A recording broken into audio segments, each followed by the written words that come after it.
Welcome to the Yash Show. Today we're diving into a heavy but fascinating topic, the Indo-Pakistani wars and conflicts. It's a long-standing issue with deep historical roots. To kick things off, what do you think triggered this prolonged hostility? Well, it really all goes back to the partition of British India in 947. That created two separate nations, India and Pakistan. And almost immediately, there was chaos, especially in princely states like Jammu and Kashmir. Both nations claimed it. And boom, the first war erupted in 1947. Right, and what's crazy is how fast that turned into an armed conflict. I mean, barely months after independence. Kashmir has been the focal point ever since, hasn't it? Yeah, it's like the geopolitical third wheel in their relationship. Pakistan sees it as a natural part of its territory due to its Muslim majority, while India views its accession as legal and final. That disagreement just fuels almost every flare-up. And those flare-ups aren't small. We're talking about full-on wars in 47, 48, 65, and again in 71. But the 1971 war was different, right? It wasn't about Kashmir. Exactly. That war was more about East Pakistan, which is now Bangladesh. India stepped in during that brutal civil conflict, siding with the Bengali independence movement. Pakistan saw it as interference. India saw it as humanitarian. The result? A massive defeat for Pakistan and a new nation born. That war still shapes the military doctrines of both countries. I read that after 71, Pakistan shifted heavily into developing nuclear deterrence. Spot on. Their first nuke tests in 1998, just weeks after India's, were basically a "we're not backing down" message. Since then, it's been a different ballgame. Kargil in 1999 showed that even with nukes, limited warfare was still very much on the table. The Kargil conflict is especially chilling.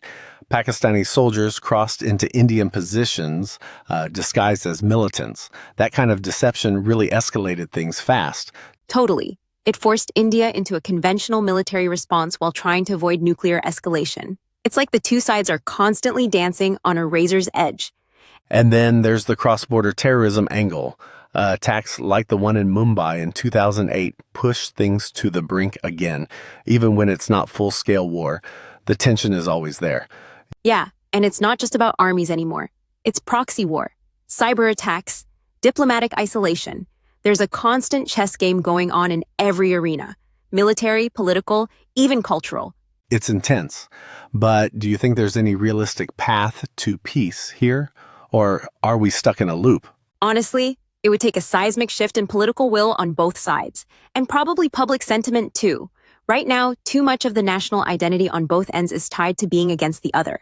That's the paradox, right? The people-to-people connection, cultural, linguistic, even family ties are strong, but the state-level animosity just keeps hardening. Exactly. There's this strange duality. Bollywood movies are loved in Pakistan, and Pakistani music is huge in India. But meanwhile, soldiers are exchanging fire at the line of control. It makes you wonder, how do we break that pattern? Is it grassroots peace efforts, back-channel diplomacy, or are those just band-aids on a deeper wound?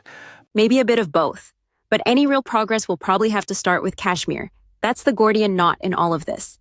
Until that's addressed in a way that respects the will of the people there, peace will remain pretty elusive.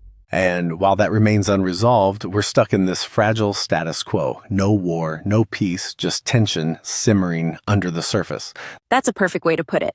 And with both nations being nuclear armed, every skirmish carries global stakes now. It's not just a regional issue anymore. So, to wrap up, what should listeners take away from all this? I'd say, understand the history, yes, but also stay aware of how current events play into that old rivalry.